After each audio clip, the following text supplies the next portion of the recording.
tossing, turning, staying up all night long. Just want you by my side. Chapter 25 Ron Interlude. Ron had noticed pretty early on that Harry's home life wasn't all that great. Even as a mostly clueless 11-year-old, the fact that Harry was so short and skinny had registered as a problem. Also, Harry had never gone home for the holidays, which had encouraged Ron to stick around Hogwarts instead of spending it at the Burrow with his mom and whichever brothers were in the country at the time. There wasn't an awful lot Ron could do to help fix any of that, though. His mom had seemed to brush off his concerns in first year, and while she'd taken Fred and George's warnings more seriously in second year, she still hadn't done what Ron really wanted her to do, like invite Harry to come live with them, or adopt him or something. Living with his best mate would have been wicked. So he did what he could with what he had.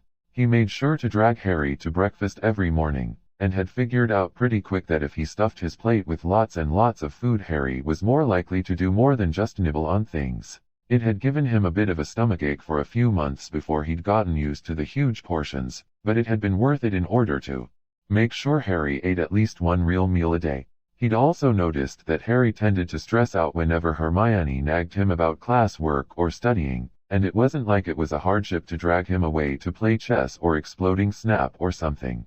He'd make sure to keep Harry distracted until he calmed down enough to respond to Hermione in some way other than unthinking compliance, which is what tended to happen if Ron let her unintentionally walk all over him.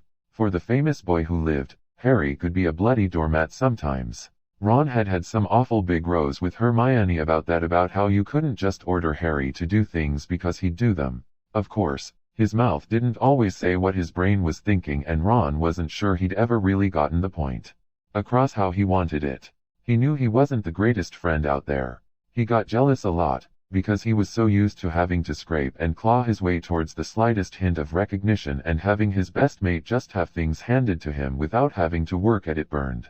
Ron had grown up in the shadows of a dragon tamer, a cursebreaker, a model student, and the twins who, while huge menaces, were bloody brilliant inventors and potiwanners.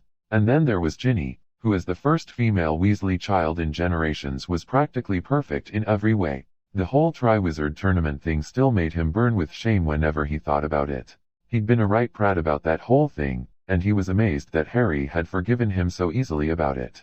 Ron had vowed he'd be a better friend after that, and take better care of Harry in the meantime, because honest to Merlin, Ron couldn't leave Harry alone for 2 bloody minutes before he was in some new life-threatening situation. So when Harry's letter had arrived at the Burrow with barely hidden concerns about some sort of ritual Dumbledore was going to be doing, Ron hadn't brushed it off like he might have a few years ago.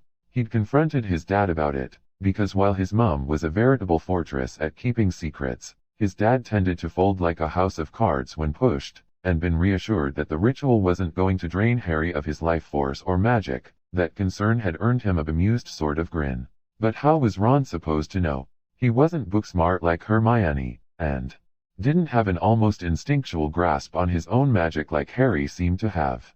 Things never went right whenever Harry was involved, and this time he wouldn't even be there to make sure he'd be all right. He had been almost vibrating in impatience as his dad began bustling them towards the float, desperately hoping that Hermione, who, with her parents off in Australia not knowing they had a kid at all, could do whatever she wanted, had been enough to keep Harry safe on her own. When they finally got to Grimmauld Place, Ron had peeled off from the gaggle of Weasleys and went in search of his mate. He ignored Ginny's excited babbling. He'd learned to tune out her future Mrs. Potter speeches a while ago because it was getting creepy, and the twin cracks of Fred and George blatantly defying Mum's orders not to apparate in the house. He was on a mission, by Merlin. Now, unless Ron was mistaken, Harry was probably holed up in Sirius's old room where no one would bother him. Hopefully staying in there wasn't wigging him out too much. If it had been Ron, he certainly wouldn't be staying in the childhood room of his deceased godfather. But Harry was made of sterner stuff than Ron most days. He'd probably be fine. Ron knocked on Sirius's door, having learned his lesson about barging in when he'd accidentally caught Hermione changing clothes once and got a hex to the face as a reward. "Harry, mate, you in there?" Ron called through the door. The door opened under his knuckles and Ron felt his thoughts come to a screeching halt. There was a person at the door that was not Harry. But was Harry? Ron squinted. The not Harry was really, really super pale. Like, dead body levels of pale. Almost gray. Also, that was a lot of very sharp teeth in that grin. And, was not Harry's hair moving? Was it on fire? Ron leaves Harry alone for less than a month and he goes and transforms into some sort of really tall creepy skeleton bloke. Ron took a bracing breath. Well, he'd just have to learn to live with Harry's new everything, he guessed. He'd have to double up on his meals though, because it looked like Harry had managed to lose every single bit of fat he'd ever had in his entire life. Ron, came Harry's voice from behind the super tall Harry in the doorway. Ron squinted again. What? Ron said aloud, confused. Harry. In here, Ron, came Harry's voice again. From definitely within the room and not from the creepy Harry in the doorway. Ron peered at creepy Harry dubiously, frowning. Creepy Harry's creepy grin widened unnaturally, bearing a lot of really creepy fangs. Harry. Ron asked the creepy Harry in the doorway, feeling oddly certain that this was Harry, but that there might also be another Harry inside the room that he couldn't see. In the flash, said creepy Harry in a voice that by bloody Merlin was creepier than any voice had any right to be. It was all rasping and hoarse and amused and echoed oddly.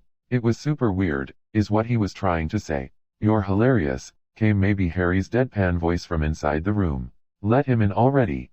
Creepy Harry grinned creepily and stepped back and aside, leaving the doorway unobstructed. Ron kept squinting dubiously at creepy Harry, trying to work out what in the world that ritual had done to his best mate even as he cautiously headed inside. Ron turned to look and spotted Harry sitting at a desk with a weird silver bowl on it, looking ordinary and not creepified. With another glance at creepy Harry, Ron trotted over to the Harry he recognized. Mate, Ron started. Staring into the weird silver bowl and its weird swirling white things, what did that ritual bloody do to you? Harry blinked owlishly at him. What are you talking about? Ron stared at his best mate, unimpressed. Harry, there are two of you. Harry's eyes widened dramatically, and his gaze whipped over to creepy Harry as if he hadn't noticed him before. You recognized him. You're my best mate, Ron pointed out, nonplussed. Did Harry think he wouldn't have recognized him, even in creepy form? Harry's expressions were doing something very unusual. Creepy Harry strolled around the desk and draped himself over Harry's shoulders where he sat in his chair, baring his teeth at Ron in what he felt was more of a dare than a smile. Ron's head hurt. This one is more perceptive than the red mortal I was once acquainted with, creepy Harry told Harry, seeming to find everything hilarious. Ron, making a leap of logic that usually found him wanting to plant fists into Malfoy's face, decided red mortal was him. It wasn't the worst thing he'd ever been called, and beat Weasel by a bloody mile. Sure, Ron agreed absently, wanting to move the conversation along to how in the bloody buggering hell Harry had managed to split himself in two without anyone else in the order being at all concerned. Does Hermione know about this? He waved a hand at where creepy Harry was apparently turning into liquid and melting all over poor Harry. Ron squinted again. No, creepy Harry really was turning into liquid, dripping a bit at the edges. Neither of them seemed to be bothered about that, though, so Ron didn't mention it. Maybe it was one of those things you knew but weren't supposed to talk about, like how girls got barmy a few days a month. Ron had tried to bring it up once with Ginny and gotten kicked in the blood jars for his trouble. Lesson learned, Gin. She's aware, came Harry's awkward response. Ron squinted harder. It wasn't a Harry lie, but it was bloody close to one which meant Harry was hiding things again. When Harry hid things, they were generally big deals, like Dementors, or Basilisks or Dark Lords reborn. Mate, you've got yourself melting all over you. If my own knew about it she'd be here. Hopefully, as a bloke, Harry wouldn't go right for the bollocks like some people he knew. He might be just a bit sore about that. Still, Harry frowned irritably and rolled his shoulder a bit, and creepy Harry seemed to sigh resignedly. It sounded like the sort of noise a crop might make if stepped on and deflated, before he was abruptly not liquid again and standing upright several feet away without having to actually move there. Ron considered this and then decided to ignore it. Creepy Harry was not his business. Harry was Ron's business, and Ron was going to make sure he was fine and then he was going to walk away like he should have done every time his mate stumbled headfirst into a dangerous situation. Ron would stick around if things were really dangerous, but Harry had killed basilisks and faced off against 100 Dementors and stared Voldemort in the bloody face. He was, at this point, way more equipped to deal with creepy Harry than Ron was. "You aren't gonna kick it, are ya, mate?" Ron asked with typical Weasley bluntness. He could be subtle if he really tried, but he just didn't see the point of walking circles around things when you could just say it instead. It took so much less effort and was a lot less prone to creating unfortunate misunderstandings. Creepy Harry's head swung on some sort of axis to face Ron. He was pretty sure heads and necks weren't supposed to be able to do that, and grinned that bloody creepy grin again, this time with 1000% more teeth.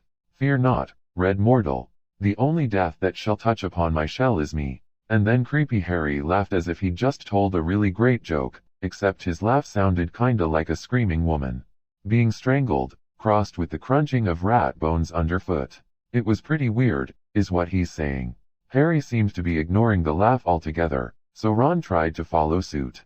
If Harry wasn't concerned that his double was absolutely barmy, Ron would try not to worry about it either. Worrying about things tended to lead to fights, and the last thing Ron wanted to do was fight with Harry about creepy Harry while creepy Harry was literally standing 2 feet away. He had tact, Gred, Forge, thank you very much.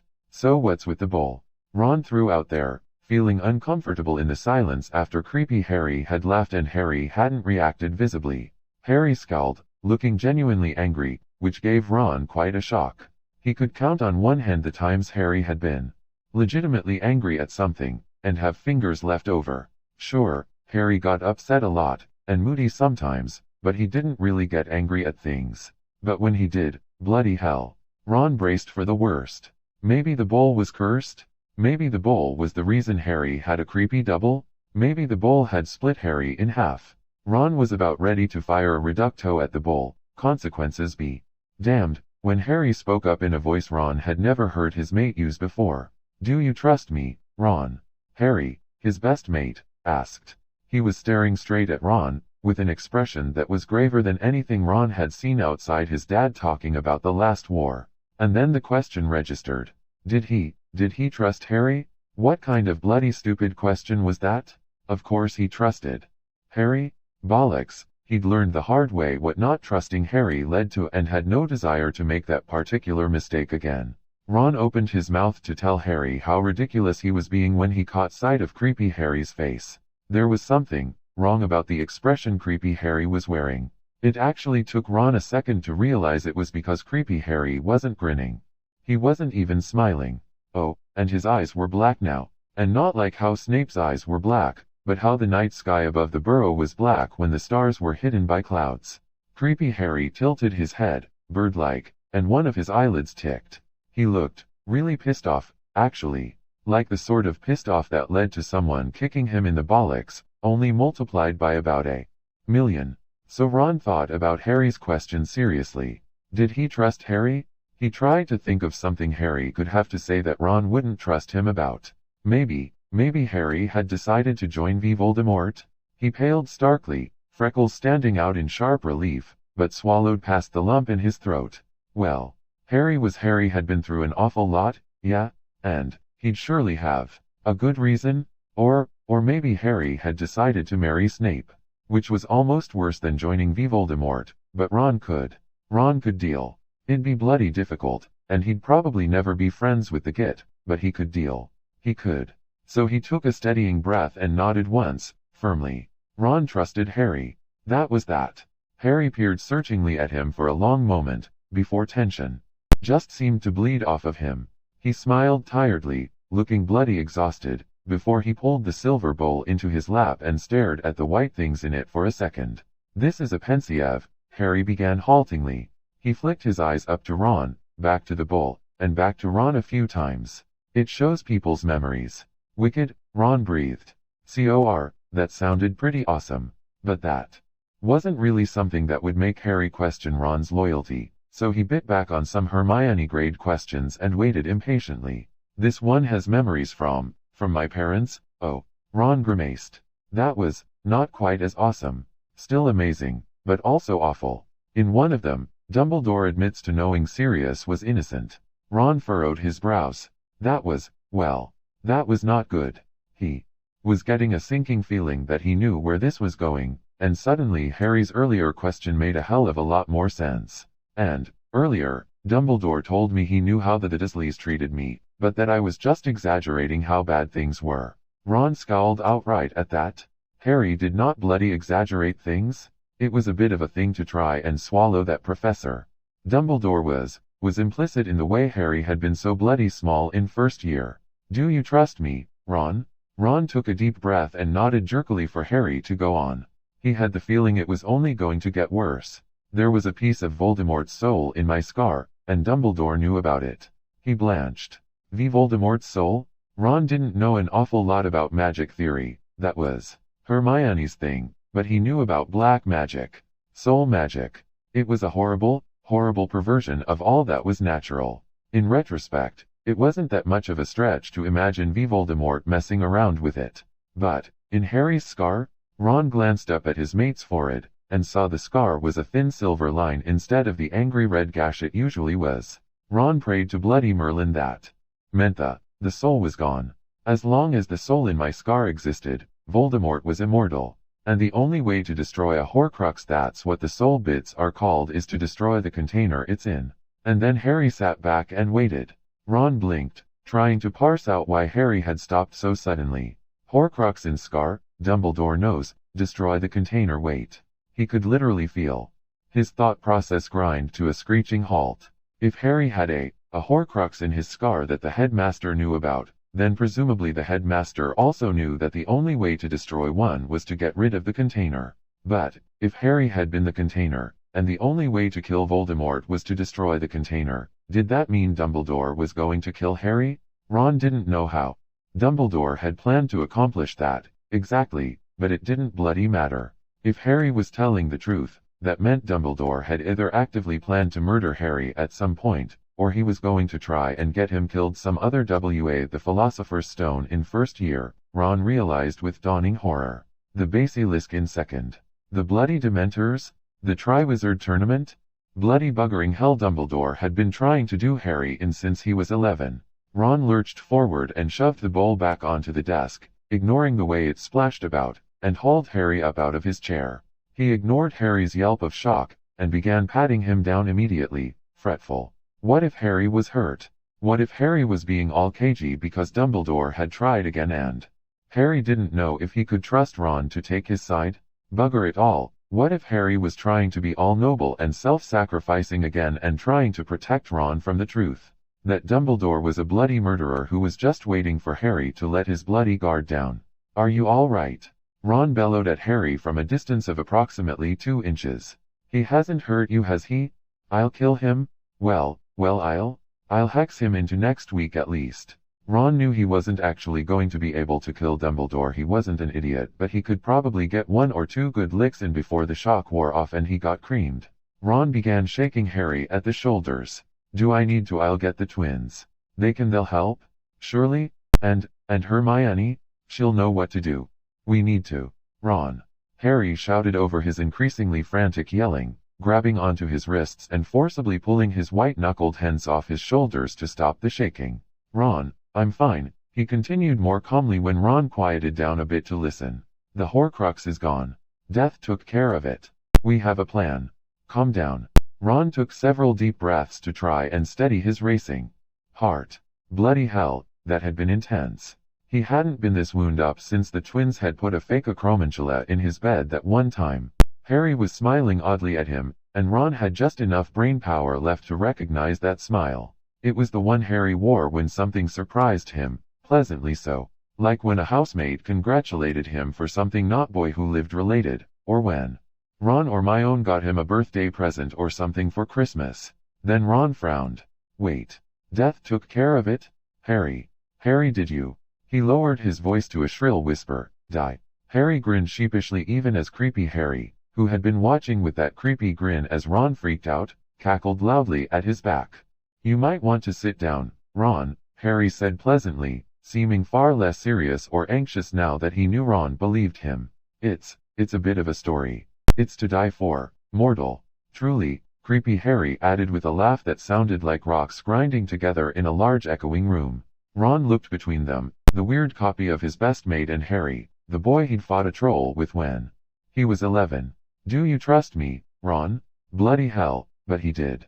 He did. So Ron squinted, took a deep breath, and sat down to listen. And that's the end of this chapter. Thanks for listening. Be sure to like and subscribe for more and to help this channel grow. See you next. You got some